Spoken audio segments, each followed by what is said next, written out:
వివాహమైన మరుసటి రోజే వికలాంగుల వివాహ ప్రోత్సాహ బహుమతి అందించేలా ముఖ్యమంత్రి రేవంత్ రెడ్డి ప్రభుత్వం చర్యలు తీసుకుని ఎన్నికల సమయంలో వికలాంగులకు ఇచ్చిన హామీలన్నింటినీ వెంటనే అమలు చేయాలని భారత వికలాంగుల హక్కుల పరిరక్షణ సమితి రాష్ట్ర అధ్యక్షుడు గిద్దె రాజేష్ డిమాండ్ చేశారు.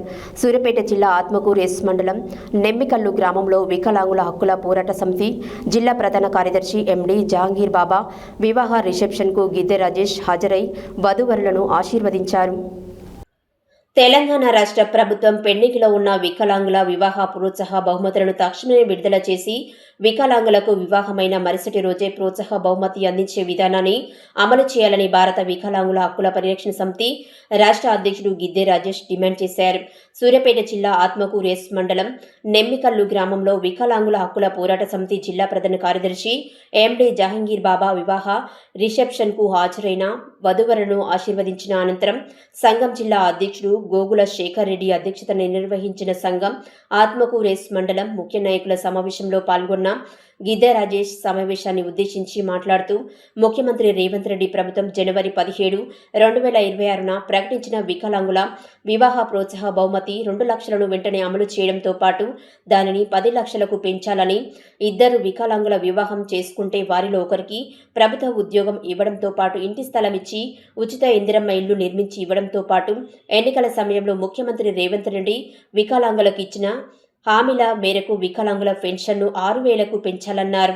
ఆర్టీసీలో ఉచిత ప్రయాణ సౌకర్యం కల్పించాలని, రాష్ట్రంలో వికలాంగుల బ్యాక్లాగ్ ఉద్యోగాలను భర్తీకి నోటిఫికేషన్ విడుదల చేయాలని, రాష్ట్రంలో వికలాంగుల అట్రాసిటీ చట్టం 2016 సమర్థంగా అమలు చేయాలని, వికలాంగుల సంక్షేమ శాఖను మహిళా శిశు సంక్షేమ శాఖ నుంచి వేరు చేసి ప్రత్యేక శాఖగా ఏర్పాటు చేయాలని, ముఖ్యంగా కాంగ్రెస్ పార్టీ ఏఐసీసీ ఎన్నికలలో ఇచ్చిన హామీ మేరకు తెలంగాణ స్థానిక సంస్థల ఎన్నికలలో వికలాంగులకు ప్రత్యేక రాజకీయ రిజర్వేషన్ కల్పించేలా అసెంబ్లీలో చట్టం చేయాలని కోరారు. ఆ రిజర్వేషన్ అమలు చేసిన తర్వాతే గ్రేటర్ హైదరాబాద్ ఎన్నికలు నిర్వహించాలని ముఖ్యమంత్రి రేవంత్ రెడ్డి ప్రభుత్వాన్ని డిమాండ్ చేశారు. లేని పక్షంలో కాంగ్రెస్ ప్రభుత్వం ఎన్నికల సమయంలో వికలాంగులకు ఇచ్చిన హామీల అమలు కోసం భారత వికలాంగుల హక్కుల పరిరక్షణ సమితి ఆధ్వర్యంలో రాష్ట్ర వ్యాప్తంగా ఉద్యమాలను మరింత ఉధృతం చేసి కాంగ్రెస్ పార్టీ రాష్ట్ర కార్యాలయం గాంధీ భవన్ ముట్టడిస్తామని హెచ్చరించారు. ఈ కార్యక్రమంలో సంఘం జిల్లా అధ్యక్షులు గోగుల శేఖర్ రెడ్డి, రాష్ట్ర ఉపాధ్యక్షులు కొల్లూరి ఈదయ్య బాబు, జిల్లా సీనియర్ నాయకులు పేర్ల సోమయ్య యాదవ్, జిల్లా ఉపాధ్యక్షులు గుండు శ్రీనివాస్, జిల్లా నాయకులు గార్లపాటి వెంకటరెడ్డి, మండల నాయకులు కృష్ణమూర్తి తదితరులు పాల్గొన్నారు.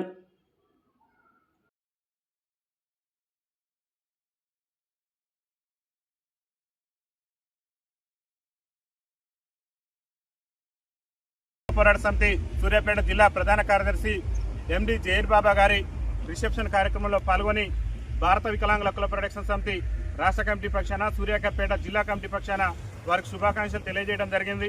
ముఖ్యంగా తెలంగాణ రాష్ట్ర ముఖ్యమంత్రి రేవంత్ రెడ్డి గారికి కూడా ఏదైతే వికలాంగుల వివాహ ప్రోత్సాహ బహుమతిని మా ప్రభుత్వం వచ్చిన తర్వాత 2 లక్షల రూపాయలు ఇస్తున్నామని చెప్పేసి రాష్ట్ర ముఖ్యమంత్రి గారు గొప్పలు చెప్పుకునేటువంటి ప్రయత్నం చేస్తున్నారు. ఇవాళ రాష్ట్ర ముఖ్యమంత్రి గారు రేవంత్ రెడ్డి గారిని మేము ఒకటే విజ్ఞప్తి చేస్తున్నాం.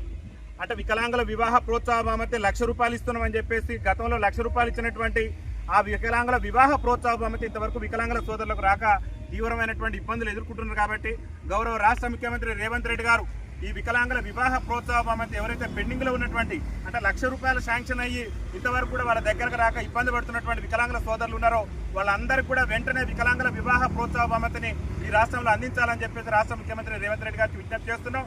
ముఖ్యంగా రాష్ట్ర ముఖ్యమంత్రి మేము 2 లక్షల పెంచడం 2 లక్షల పెంచడం గొప్పలు చెప్పుకునే ప్రయత్నం చేస్తారు. ఇంతవరకు రాష్ట్ర ముఖ్యమంత్రి రేవంత్ రెడ్డి గారు ముఖ్యమంత్రి అయిన తర్వాత 2 లక్షల వివాహ ప్రోత్సాహ బహుమతి అనేది ఏ వికలాంగుల సోదరుడికి కూడా అందలేదు.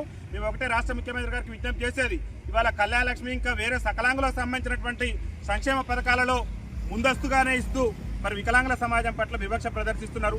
వికలాంగుల వివాహ ప్రోత్సాహ బహుమతి వివాహమై సంవత్సరాలు గడిచినా కానీ వికలాంగులకు రాక తీవ్ర ఇబ్బందులు ఎదుర్కొంటున్నారు. కాబట్టి రాష్ట్ర ముఖ్యమంత్రి రేవంత్ రెడ్డి గారికి మేము ఒకటే విజ్ఞప్తి చేసేది, ఏ రోజైతే వికలాంగునికి వివాహం జరిగిద్దో మరుసటి రోజే వికలాంగుల వివాహ ప్రోత్సాహ బహుమతిని వికలాంగుల సోదరులకు అందించే విధంగా రాష్ట్ర ప్రభుత్వం చర్యలు తీసుకోవాలి. ఆ విధంగా చర్యలు తీసుకొని వివాహమైనటువంటి వెంటనే ప్రతి వికలాంగును కూడా మీరు ఇస్తున్నటువంటి 2 లక్షలు కాకుండా దాన్ని 10 లక్షలకు పెంచి వికలాంగుల వివాహ ప్రోత్సాహ బహుమతిని అందించి వికలాంగుల జీవితాల్లో వెలుగులు నింపాలని చెప్పేసి రాష్ట్ర ముఖ్యమంత్రి రేవంత్ రెడ్డి గారికి మేము విజ్ఞప్తి చేస్తున్నాం. అదేవిధంగా డబుల్ బెడ్రూమ్ ఇందిరమ్మ ఇళ్లలో కూడా ముఖ్యంగా వికలాంగులకు వివాహం అయితేనే మేము ఇందిరమ్మ ఇల్లు ఇస్తామని చెప్పేసి రాష్ట్ర ప్రభుత్వం మరి ఏదైతే తీసుకొచ్చినటువంటి ఆ యొక్క నిబంధనలు ఉన్నాయో ఆ నిబంధనలు కూడా వెంటనే పక్కన పెట్టి వివాహంతో సంబంధం లేకుండా ప్రతి వికలాంగును కూడా అర్హుడైనటువంటి ప్రతి వికలాంగును కూడా ఇందిరమ్మ ఇల్లు ఇవ్వాల్సిందే. మీరు ఎన్నికల మేనిఫెస్టోలో చెప్పిన విధంగా వికలాంగుల పింఛను 6,000 రూపాయలకు పెంచాల్సిందే. ఆర్టీసీలో ఉచిత ప్రయాణం ఇవ్వాల్సిందే. వికలాంగులకు కూడా స్థానిక రాజకీయాల్లో స్థానిక సంస్థల ఎన్నికల్లో రిజర్వేషన్ కల్పించవలసినటువంటి బాధ్యత మీ మీద ఉన్నది. ఎందుకంటే ఇవాళ తెలంగాణ శాసనసభలో 119 మంది ఎమ్మెల్యేలు ఉంటే ఒక్క ఎమ్మెల్యే కూడా మా సమస్యల మీద మేము ఎదుర్కొంటున్నటువంటి ఇబ్బందుల మీద కనీసం గలం కూడా వినిపించట్లేదు. కాబట్టి చట్టసభలలో వికలాంగులకు రాజకీయ ప్రాతినిధ్యం వస్తేనే మా బతుకులు బారుతాయి. కాబట్టి స్థానిక సంస్థల ఎన్నికల్లో వికలాంగులకు రిజర్వేషన్ ఇవ్వకుండానే ఈ రాష్ట్ర ముఖ్యమంత్రి గ్రామ పంచాయతీ ఎన్నికల్లో మరి నిర్వహించి మా వికలాంగుల సమాజానికి రాజకీయ అవకాశాలు లేకుండా చేసిండు. అరే ఏసీసీ ఎన్నికల మేనిఫెస్టోలో ఏమో వికలాంగులకు రిజర్వేషన్ ఇస్తా అని చెప్పేసి మాయ మాటలు చెప్పి మా ఓట్లను కొల్లగొట్టి ఈ రాష్ట్ర ముఖ్యమంత్రి గారు రేవంత్ రెడ్డి గారు చలామణి అవుతూ వికలాంగుల సమాజాన్ని తీవ్ర ఇబ్బందులకు గురి చేస్తున్నారు. కాబట్టి మీరు ఎన్నికల మేనిఫెస్టోలో చెప్పిన విధంగా వికలాంగుల సమాజానికి ఇచ్చినటువంటి అన్ని హామీలు నెరవేర్చాలి. ఈ రాష్ట్రంలో వికలాంగుల బ్యాక్లాగ్ ఉద్యోగాలను భర్తీ చేయాలి. వికలాంగుల సమాజానికి ఎన్నికల మేనిఫెస్టోలో ఇచ్చిన హామీలే కాకుండా మీరు ఏదైతే వివాహ ప్రోత్సాహ బహుమతి 2 లక్షల నుంచి 10 లక్షలకు వెంటనే పెంచి వికలాంగులకు వివాహమైనటువంటి మరుసటి రోజున అందించే విధంగా చర్యలు తీసుకోవాలని చెప్పేసి భారత వికలాంగుల హక్కుల పరిరక్షణ సమితి రాష్ట్ర కమిటీ పక్షాన్ని మేము విజ్ఞప్తి చేస్తున్నాం. మా సమస్యలు పరిష్కరించకుండా మా పట్ల నిరంకుశత్వ ధోరణి కనుక ప్రదర్శిస్తే రేవంత్ రెడ్డి ప్రభుత్వం మీద పెద్ద ఎత్తున దండయాత్ర చేస్తాం. అతి త్వరలోనే రాష్ట్ర కాంగ్రెస్ పార్టీ కార్యాలయం గాంధీ భవన్ కూడా ముట్టడిస్తాం. కాబట్టి రాష్ట్ర ముఖ్యమంత్రి గారు వికలాంగుల సమస్యల పరిష్కారానికి ముందుకు రావాలి. లేకుంటే కాంగ్రెస్ ప్రభుత్వాన్ని గద్దెదించడమే లక్ష్యంగా మా యొక్క ఉద్యమ కార్యాచరణ ఉంటుందని చెప్పేసి తెలియజేస్తూ ఈ రోజు ఈ యొక్క వివాహ కార్యక్రమంలో పాల్గొన్నటువంటి ఈ రిసెప్షన్ కార్యక్రమానికి హాజరైనటువంటి మా రాష్ట్ర ఉపాధ్యక్షులు కొల్లూరు ఇదే బాబు గారికి, అదేవిధంగా సూర్యాపేట జిల్లాలో భారత వికలాంగుల హక్కుల పరిరక్షణ సమితిని బలోపేతం చేస్తున్నటువంటి మా యొక్క గోగుల శేఖర్ రెడ్డి గారికి, అదేవిధంగా వికలాంగుల సంఘం సీనియర్ నాయకులైనటువంటి కృష్ణమూర్తి గారికి మా రాష్ట్ర కమిటీ పక్షాన ధన్యవాదాలు తెలియజేస్తూ వికలాంగుల ఐక్యత ఇవాళ వికలాంగుల వివాహ ప్రోత్సాహ బహుమతి వివాహమైన వెంటనే ఇవాళ వికలాంగుల వివాహ ప్రోత్సాహం